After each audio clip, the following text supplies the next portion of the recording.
Dear Esther, the gulls do not land here anymore. I've noticed that this year they seem to shun the place. Maybe it's the depletion of the fishing stock driving them away. Perhaps it's me. When he first landed here, Donnelly wrote that the herds were sickly and their shepherds the lowest of the miserable classes that populate these Hebridean islands. 300 years later, even they have departed.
Donnelly reported the legend of the hermit, a holy man who sought solitude in its most pure form.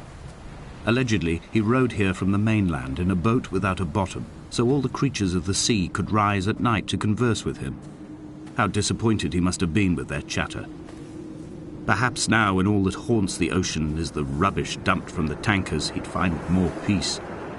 They say he threw his arms wide in a valley on the south side, and the cliff opened up to provide him shelter. They say he died of fever 116 years later. The shepherds left gifts for him at the mouth of the cave, but Donnelly records they never claimed to have seen him. I have visited the cave and I have left my gifts, but like them, I appear to be an unworthy subject of his solitude.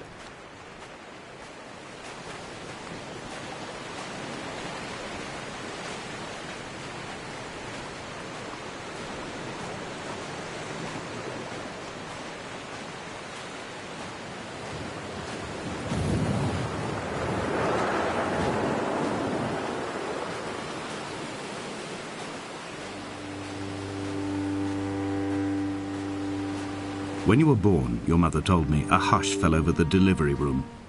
A great red birthmark covered the left side of your face. No one knew what to say, so you cried to fill the vacuum. I always admired you for that you cried to fill whatever vacuum you found. I began to manufacture vacuums just to enable you to deploy your talent. The birthmark faded by the time you were 6 and had gone completely by the time we met, but your fascination with the empty and its cure remained.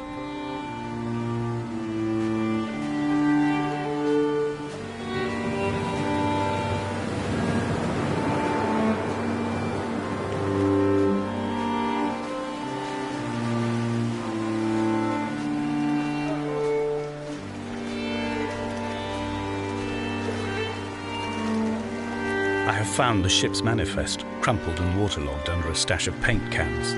It tells me that along with this present cargo, there was a large quantity of antacid yogurt bound for the European market. It must have washed out to sea. God knows there are no longer gulls or goats here to eat it.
A wonderful sight. The moon cresting the junction between the cliff path and the stone circle. It cast a shadow of the ridge across the beach, all the world as if you had signed your name in untidy handwriting.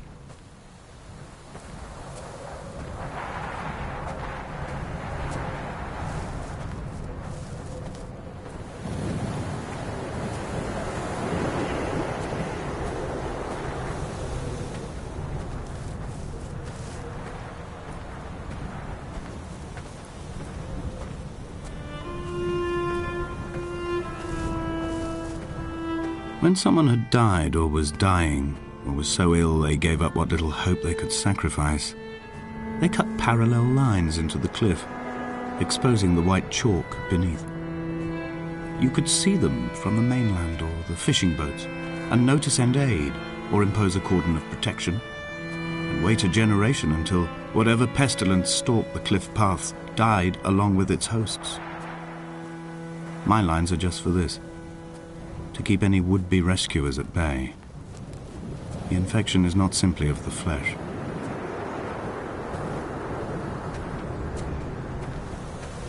I quote directly, "A motley lot with little to recommend them. I have now spent 3 days in their company. That is, I fear, enough for any man not born amongst them. Despite their tedious inclination to quote scripture, they seem to me the most God-forsaken of all the inhabitants of the outer isles.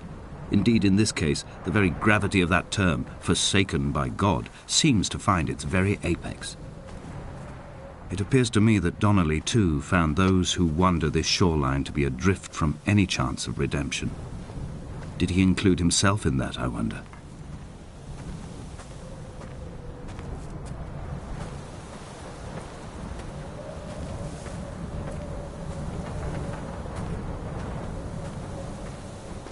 Dear Esther, I met Paul.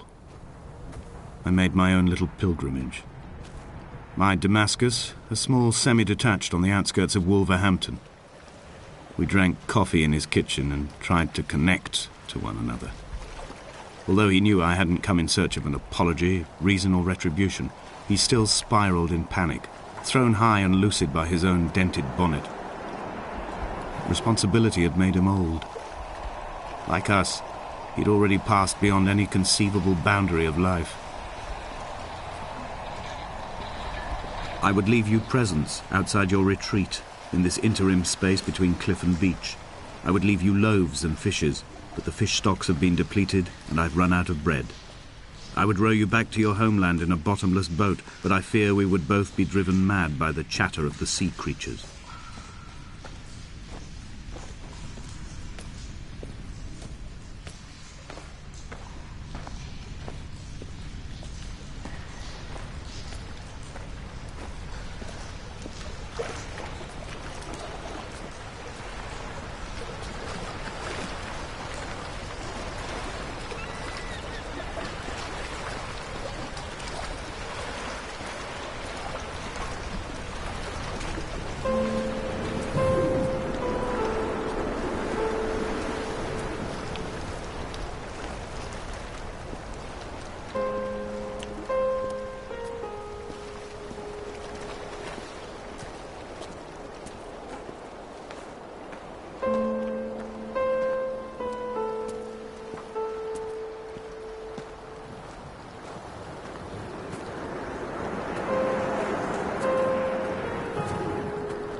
I dreamt I stood in the center of the sun, and the solar radiation cooked my heart from the inside.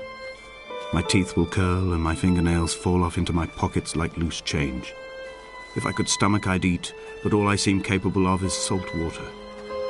Were the livestock still here, I could turn feral and gorge. I'm as emaciated as a body on a slab, opened up for a premature source of death. I've rowed to this island in a heart without a bottom, all the bacteria of my gut rising up to sing to me.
Dear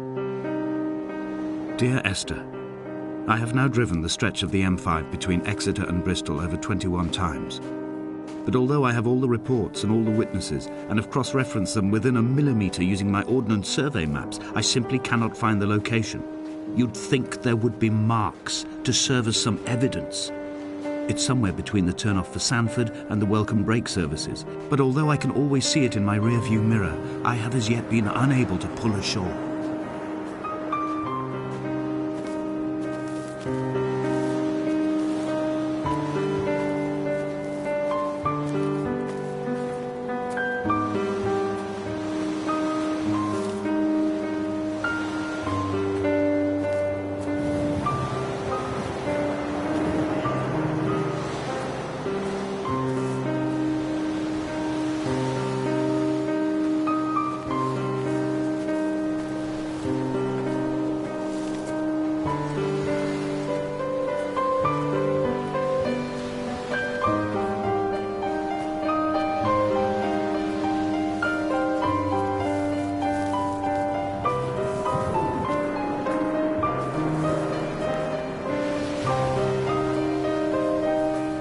All night the boy has kept me lucid.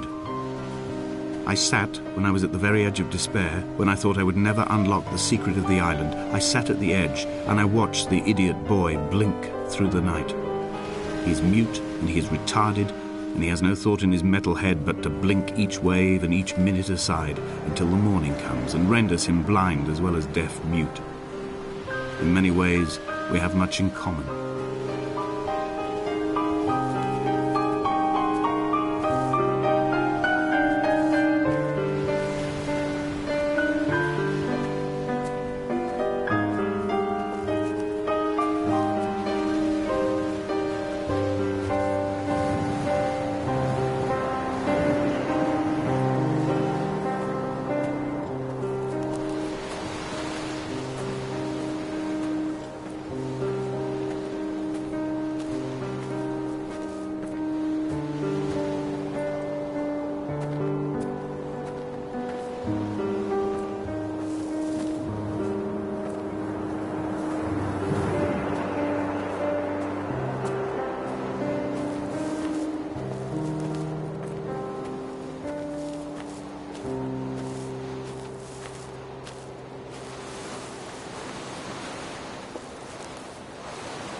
There must be a hole in the bottom of the boat. How else could new hermits have arrived?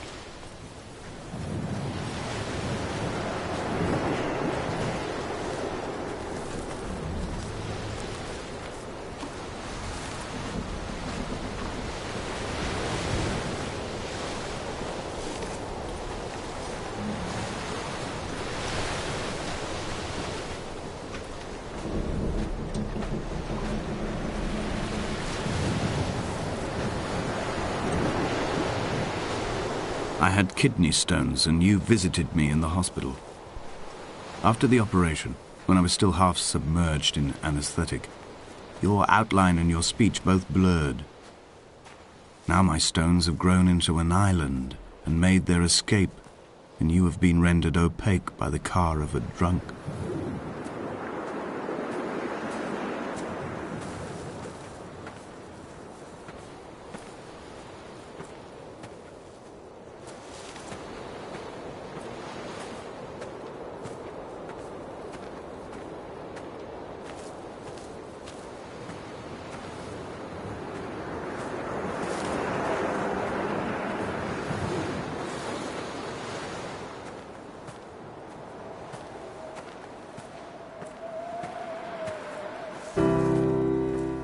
I've begun my ascent on the green slope of the western side. I've looked deep into the mountain from the shaft and understood that I must go up and then find the way under. I will stash the last vestiges of my civilization in the stone walls and work deeper from there. I'm drawn by the aerial and the cliff edge. There is some form of rebirth waiting for me there.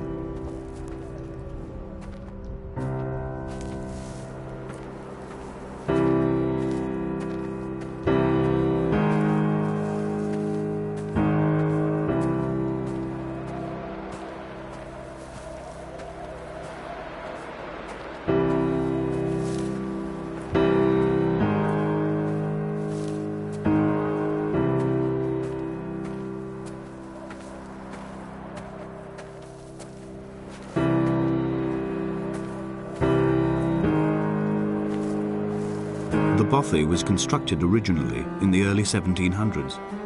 By then, shepherding had formalized into a career. The first habitual shepherd was a man called Jakobsen, from a lineage of migratory Scandinavians.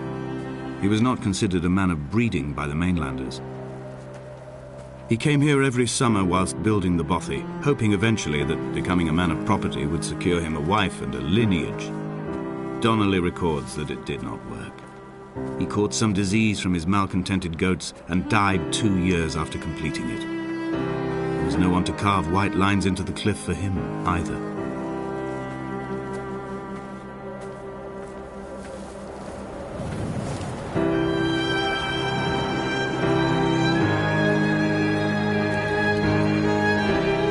Inventory. A trestle table we spread wallpaper on in our first home. A folding chair. I laughed at you for bringing camping in the lakes. I was uncomfortable later and you laughed then. This diary, the bed with the broken springs. Once asleep you have to remember not to dream. A change of clothes, Donnelly's book stolen from Edinburgh Library on the way here. I will burn them all on the last morning and make an aerial of my own.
In a footnote, the editor comments that at this point Donnelly was going insane as syphilis tore through his system like a drunk driver. He's not to be trusted. Many of his claims are unsubstantiated, and although he does paint a colourful picture, much of what he says may have been derived directly from his fever. But I've been here, and I know, as Donnelly did, that this place is always half imagined. Even the rocks and caves will shimmer and blur with the right eyes.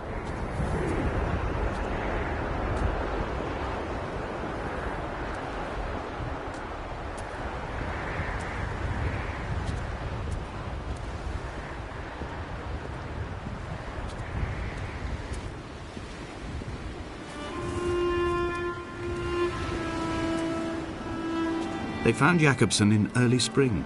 The thaw had only just come. Even though he'd been dead nearly 7 months, his body had been frozen right down to the nerves and had not even begun to decompose. All around him small flowers were reaching for the weak sun. The goats had adjusted happily to life without a shepherd and were grazing freely about the valley. Donnelly reports they hurled the body in fear and disgust down the shaft, but I cannot corroborate this story.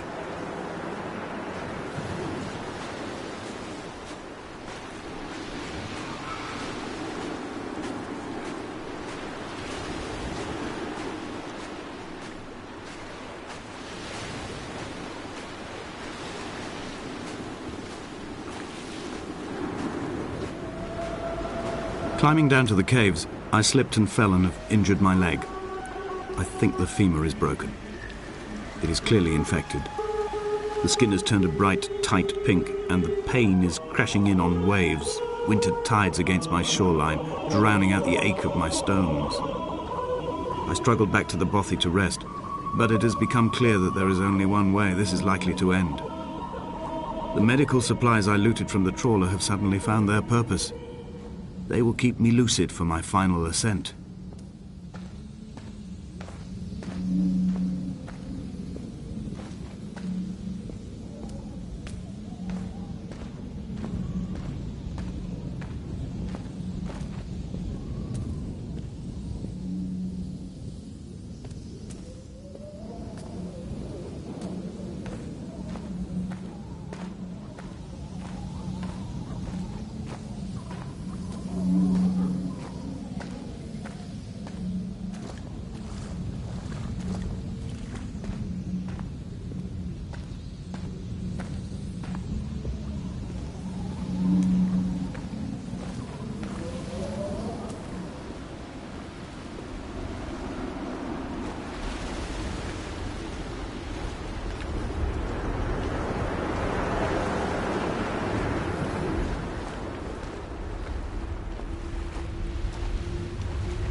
Donnelly's addiction is my one true constant.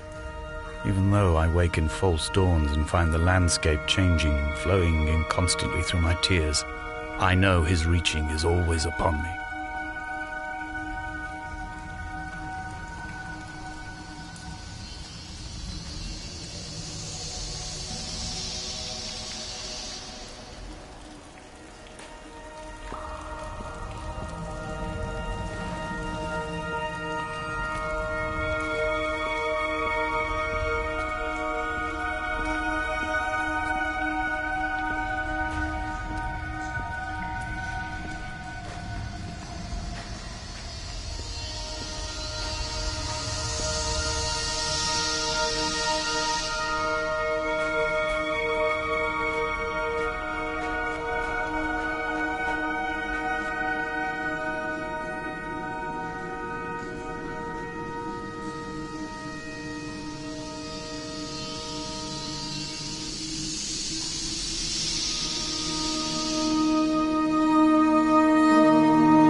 There is no other direction, no other exit from this motorway. Speeding past this junction, I saw you waiting at the roadside, a one last drink in your trembled hands.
If the caves are my guts, this must be the place where the stones are first formed.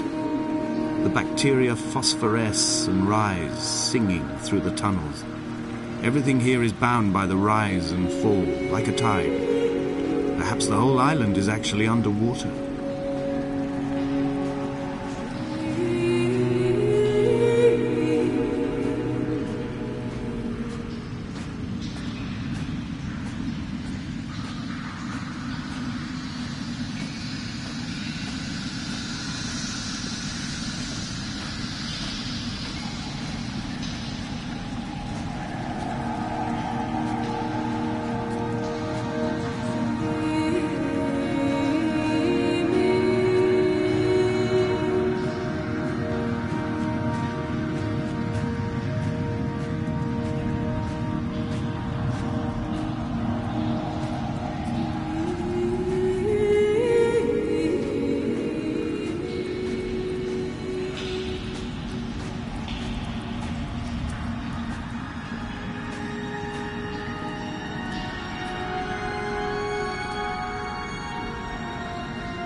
I will hold the hand you offered to me, from the summit down to this well, into the dark waters where the small flowers creep for the sun.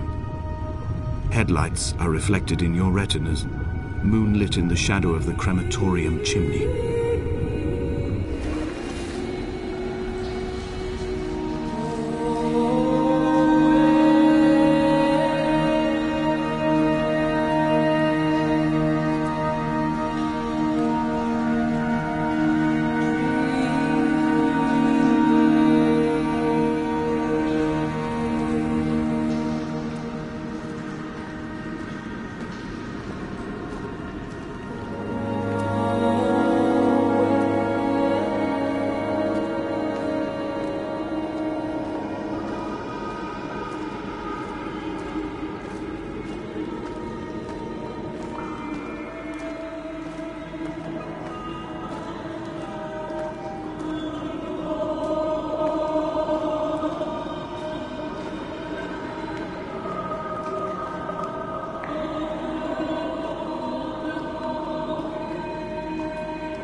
sat here and watched two jets carve parallel white lines into the sky.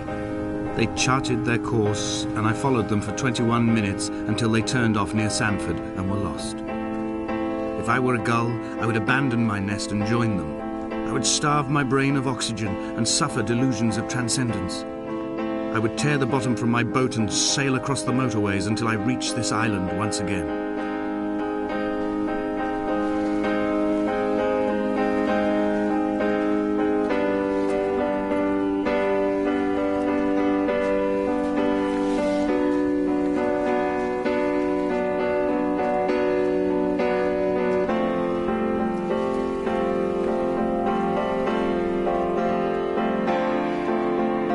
Dear Esther, I find each step harder and heavier. I drag Donnelly's corpse on my back across these rocks, and all I hear are his whispers of guilt, his reminders, his burnt letters, his neatly folded clothes. He tells me I was not drunk at all.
By the roadside, by the exit for Damascus, all ticking and cooled, all feathers and remorse, all of these signals routed like traffic through the circuit diagrams of our guts, those badly ridden boats torn bottomless in the swells, washing us forever ashore.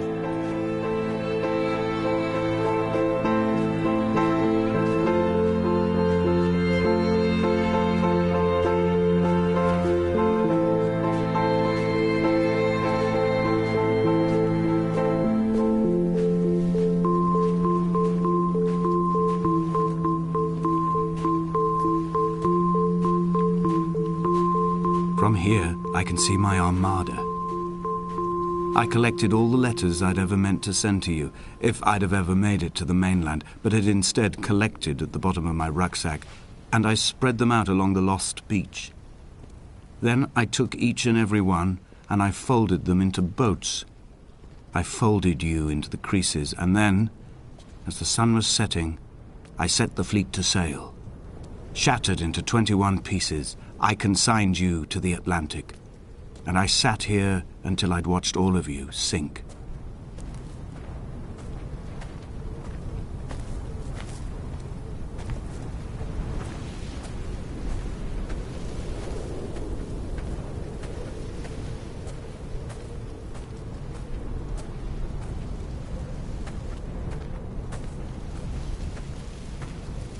The pain in my leg sent me blind for a few minutes as I struggled up the cliff path.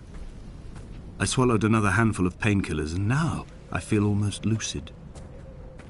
The island around me has retreated to a hazed distance, whilst the moon appears to have descended into my palm to guide me. I can see a thick black line of infection reaching for my heart from the waistband of my trousers. Through the fugue, it's all the world like the path I have cut from the lowlands towards the aerial.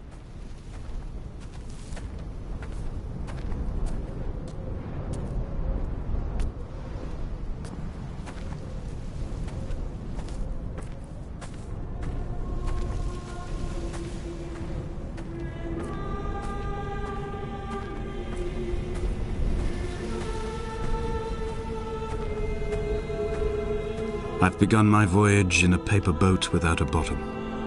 I will fly to the moon in it. I've been folded along a crease in time, a weakness in the sheet of life. Now you've settled on the opposite side of the paper to me. I can see your traces in the ink that soaks through the fibre, the pulped vegetation. When we become waterlogged and the cage disintegrates, we will intermingle.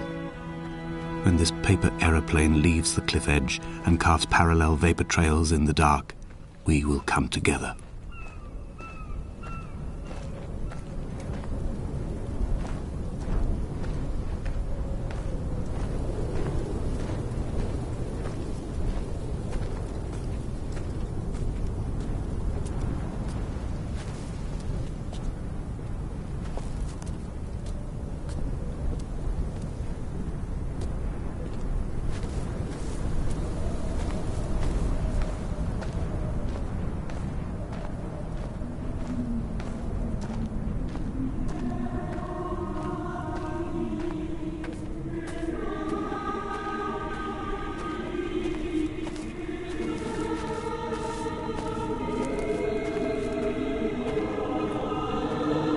If only Donnelly had experienced this, he would have realized he was his own shoreline, as am I. Just as I am becoming this island, so he became his syphilis, retreating into the burning synapses, the stones, the infection.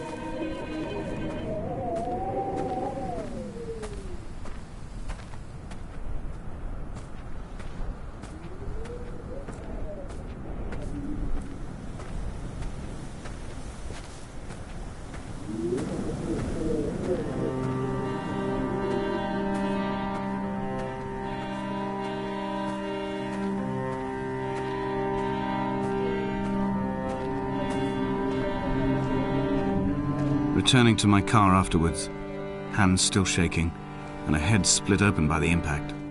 Goodbye to tearful aunts and traumatized uncles. Goodbye to the phenomenal. Goodbye to the tangible.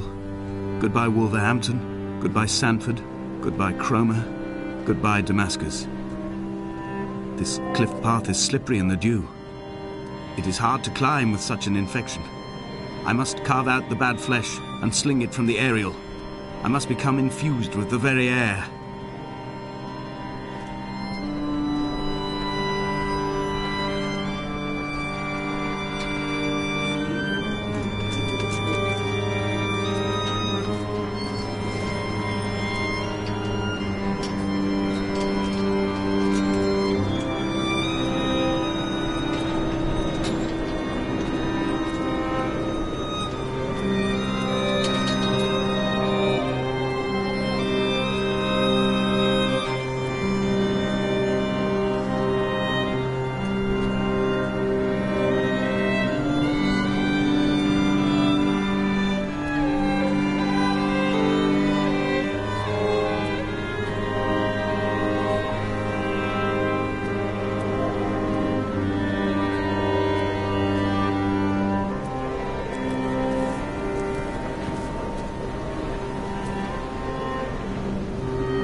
Drunk, Esther. He was not drunk at all. He had not drunk with Donnelly or spat Jacobson back at the sea. He had not careered across the lost shores and terminal beaches of this nascent archipelago. He did not intend his bonnet to be crumpled like a spent tissue by the impact. His windscreen was not star-studded all over like a map of the heavens. His paintwork etched with circuit diagrams, strange fish to call the gulls away. The phosphorescence of the skid marks lighting the M5 all the way from Exeter to Damascus.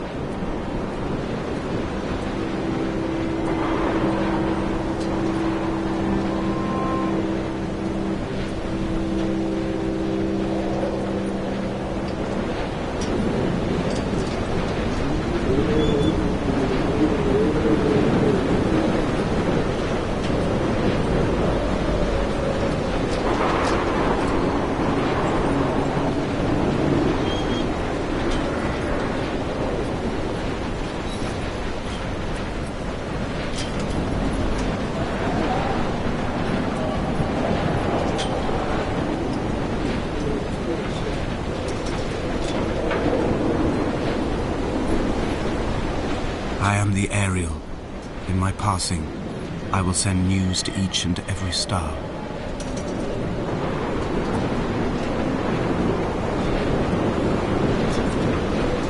Dear Esther, I have burnt my belongings, my books, this death certificate. Mine will be written all across this island. Who was Jakobsen? Who remembers him? Donnelly has written of him, but who was Donnelly? Who remembers him? I have painted, carved, hewn, scored into this space all that I could draw from him. There will be another to these shores to remember me. I will rise from the ocean like an island without bottom, come together like a stone, become an aerial, a beacon, that they will not forget you. We have always been drawn here. One day the gulls will return and nest in our bones and our history. I will look to my left and see Esther Donnelly flying beside me. I will look to my right and see Paul Jakobsen flying beside me. They will leave white lines carved into the air to reach the mainland, where help will be sent.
Come back.